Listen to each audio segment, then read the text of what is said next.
Thaksin admet avoir perdu sa « magie politique » mais reste confiant pour Pheu Thai en 2027.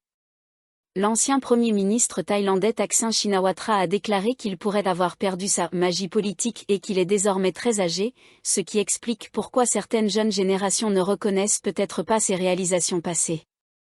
Cependant, il a exprimé sa conviction que le parti Pheu Thai obtiendrait de bons résultats lors des élections générales de 2027 et remporterait au moins 200 sièges à la Chambre des représentants. Thaksin a fait ces remarques alors que certains analystes politiques s'interrogent sur l'influence politique qu'il détient encore. En effet, lors des élections des organisations administratives provinciales, PAO, du 1er février, le parti Pheu Thai au pouvoir n'a pas remporté autant de provinces que prévu par son leader de facto. Thaksin a activement fait campagne pour les candidats de Pheu Thai lors de ces élections, mais le parti semble avoir perdu du terrain dans plusieurs circonscriptions du nord et du nord-est du pays, autrefois considérés comme ses bastions. À l'inverse, le parti Bumjete, membre de la coalition gouvernementale, a enregistré des résultats supérieurs aux attentes.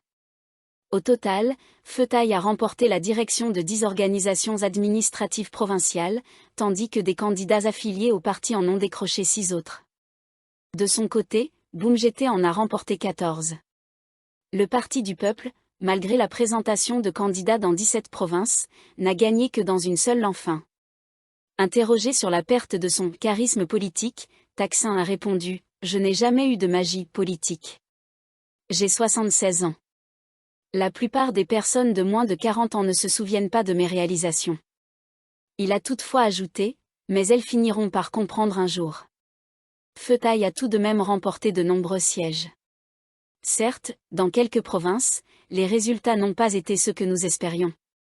Mais dans l'ensemble, nous n'avons pas trop dévié de notre objectif. Concernant la possibilité que Pheu Thai forme un gouvernement unipartite, Thaksin a affirmé « Nous ne cherchons pas à gouverner seuls. Ce n'est pas une bonne chose de ne pas avoir d'amis. Nous avons besoin d'alliés, mais en avoir trop pourrait aussi poser problème. » Stitorn Thananittishaw, directeur de l'Office de l'innovation pour la démocratie de l'Institut du roi Prajadipok, estime toutefois que Pheu Thai, soutenu par Thaksin, demeure une force politique difficile à concurrencer dans les élections des PAO, notamment dans le nord-est du pays. Il souligne également que les nouveaux chefs de PAO élus sous l'étiquette Pheu Thai bénéficieront probablement du soutien total du gouvernement pour dynamiser l'économie locale. Les 10 provinces remportées par Pheu Thai dans ces élections restent un atout majeur pour le parti au pouvoir, a déclaré M. Stitorn. D'après les observateurs, les partis politiques considèrent ces scrutins comme une opportunité de renforcer leurs alliances avec les clans politiques locaux et d'élargir leur base de soutien en vue des élections générales de 2027. Cependant, M. Stitorn estime qu'il sera difficile pour Pheu Thai de regagner son influence politique à Chiang Mai lors du prochain scrutin, après sa défaite face au parti Move Forward, MFP, aujourd'hui dissous, lors des élections de 2023. La première ministre Paetongtarn assure aux touristes chinois que la Thaïlande est un pays sûr. Afin de rassurer les touristes chinois préoccupés par la sécurité en Thaïlande, la première ministre Paetongtarn Shinawatra a déclaré cette semaine qu'elle avait « du sang chinois » et qu'elle avait personnellement examiné les protocoles de sécurité mis en place pour garantir la sûreté des citoyens chinois. La question de la sécurité en Thaïlande est récemment devenue un sujet de préoccupation majeur parmi les ressortissants chinois, qui constituent le plus grand groupe de touristes étrangers du pays. Cette inquiétude s'est intensifiée après qu'un jeune acteur chinois a été secouru d'un centre d'arnaque en Birmanie, où il avait été enlevé en Thaïlande le mois dernier. Les Thaïlandais se rendent souvent en Chine et s'y sentent comme chez eux, alors j'espère que les Chinois pourront venir en Thaïlande et s'y sentir également chez eux, a déclaré Madame Paetongtarn au quotidien d'État China Daily à Pékin jeudi. Outre le renforcement de la coopération avec la Chine dans les domaines des infrastructures, des véhicules électriques et de l'économie numérique, assurer la sécurité des visiteurs chinois en Thaïlande reste une priorité pour la Première ministre. Un jour avant son arrivée à Pékin, le gouvernement thaïlandais avait annoncé la suspension de l'approvisionnement en électricité dans certaines zones frontalières avec la Birmanie pour lutter contre les centres d'escroquerie qui piègent un grand nombre de personnes de différentes nationalités. Le président chinois Xi Jinping a salué les efforts de la Thaïlande pour réprimer les crimes transnationaux en coupant l'électricité et l'eau des opérations criminelles, selon le gouvernement thaïlandais. Vous savez, la première ministre de la Thaïlande a du sang chinois, a insisté Madame Paetongtarn. Je vous garantis que la Thaïlande sera un pays très sûr pour les citoyens chinois. Thaksin, le voyage de Paetongtarn vise à renforcer les relations bilatérales.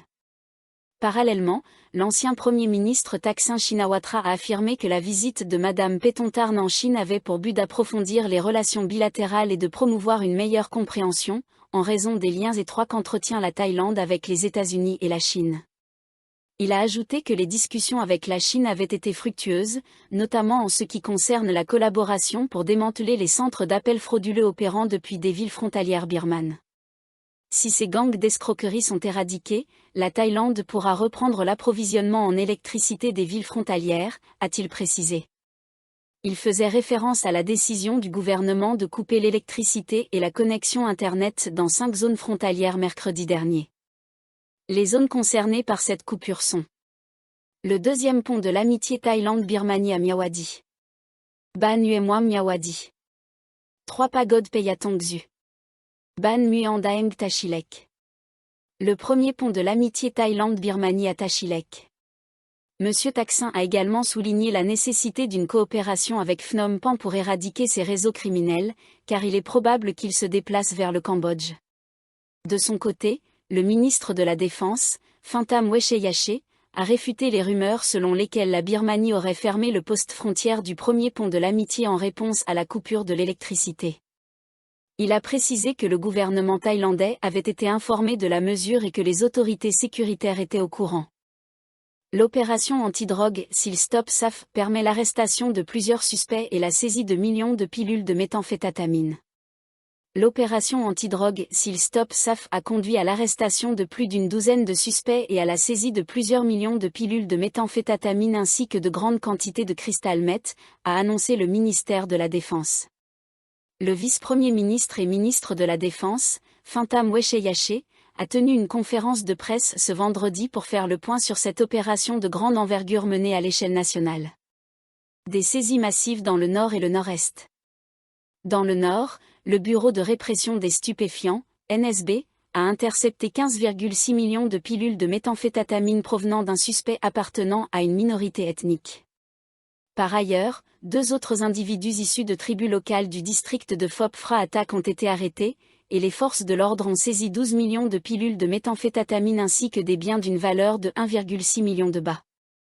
Dans le nord-est, 2 suspects ont été appréhendés alors qu'ils transportaient 4 millions de pilules de méthamphétamine de Nakhon Phanom à Sakon Nakhon. Des actifs d'une valeur d'environ 660 000 bahts ont également été saisis. Des routes de trafic bloquées vers le sud. L'opération a également permis d'entraver les réseaux de trafic de drogue vers le sud du pays. À Champfon, les autorités ont arrêté 2 individus en possession de 900 000 pilules de méthamphétamine. Par ailleurs, 5 suspects ont été appréhendés alors qu'ils tentaient de faire passer 234 kg de cristal meth vers le sud. Plusieurs autres saisies ont été effectuées le long des frontières du nord et du nord-est, portant le bilan total de l'opération à 37 millions de pilules de méthamphétamine et plus de 400 kg de cristal meth confisqués. Les agriculteurs du nord-est prêts à abandonner les brûlis pour une agriculture durable. Les agriculteurs du nord-est de la Thaïlande ont exprimé leur volonté d'abandonner la pratique du brûlage des cultures au profit d'une méthode de décomposition, affirmant être prêts à participer à la transition vers une agriculture durable avec le soutien des secteurs concernés. Face à la crise des particules fines, PM2.5, dans le pays, le projet Thailand Regional Agriculture Innovation Network, RIN, financé par le département de l'agriculture des États-Unis, USDA, a lancé une campagne encourageant la décomposition comme alternative à l'élimination des résidus agricoles par le feu. La campagne Chi River No Burn incite ainsi les riziculteurs du Nord-Est à utiliser des solutions microbiennes pour accélérer la décomposition des chaumes de riz après la récolte, plutôt que de les brûler. Une alternative au brûlage pour protéger l'environnement. En Thaïlande, le brûlage des résidus de culture est une méthode couramment utilisée par les riziculteurs pour préparer leurs champs en vue de la saison suivante.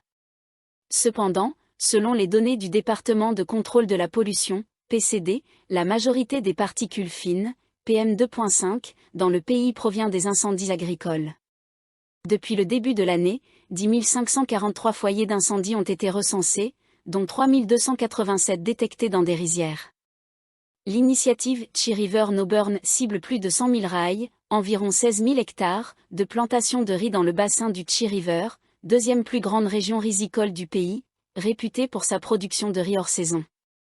Environ 6 000 agriculteurs répartis dans les provinces de Concaén, Calazin, Roy et Mahasaraqam participent déjà au programme.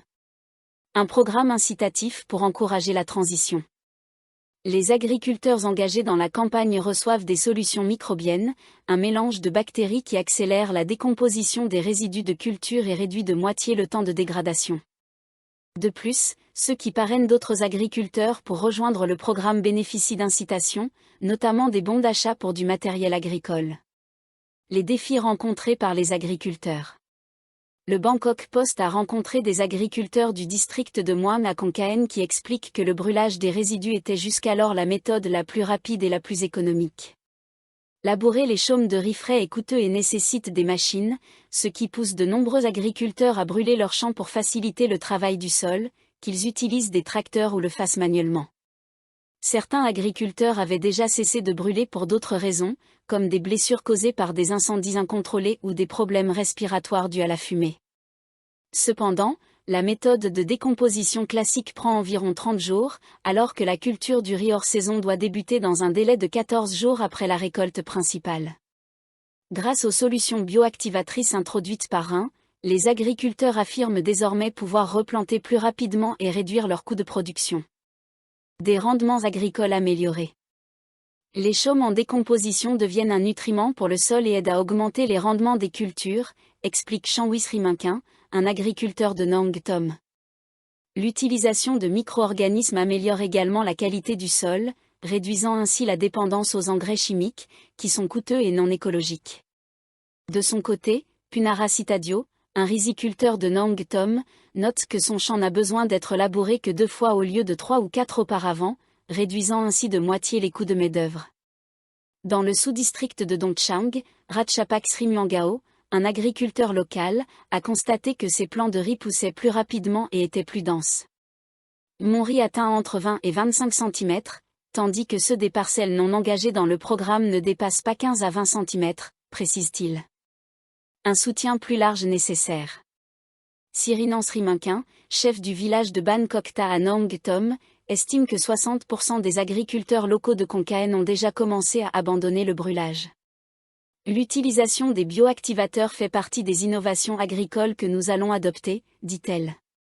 Toutefois, elle souligne que les autorités doivent fournir un soutien plus complet pour encourager davantage d'agriculteurs à effectuer cette transition. On demande aux agriculteurs d'arrêter de brûler, mais sans leur offrir de ressources ni de soutien pour adopter des alternatives, ajoute-t-elle. Elle insiste sur la nécessité d'un accès aux connaissances, à la technologie et à une aide financière pour garantir la réussite de cette transition. Une approche globale pour un changement durable. William Sparks, directeur du projet RIN, estime que les agriculteurs ont besoin de solutions concrètes pour remplacer le brûlage. Il ne suffit pas de dire « arrêtez de brûler ». Il faut aussi dire « et faites ceci à la place », explique-t-il. Selon lui, de nombreux agriculteurs sont conscients des dangers du brûlage, mais continuent de le faire faute d'alternatives accessibles. Plutôt que de les accuser d'être négligents ou irresponsables, nous devons leur fournir des options viables, dit-il. Il insiste sur la nécessité d'une approche en 5 étapes. Recherche et innovation avec le soutien d'universitaires. Modèles économiques pour garantir un revenu durable aux agriculteurs. Déploiement à grande échelle grâce au secteur public et privé. Aide à la commercialisation des produits agricoles. Partage des bonnes pratiques à travers la région. À la fin de la journée, ce n'est pas uniquement aux agriculteurs de protéger l'environnement pour tout le monde, conclut Sparks. Nous conduisons des voitures, nous exploitons des usines, nous utilisons du plastique. Ce n'est pas uniquement aux agriculteurs de porter cette responsabilité.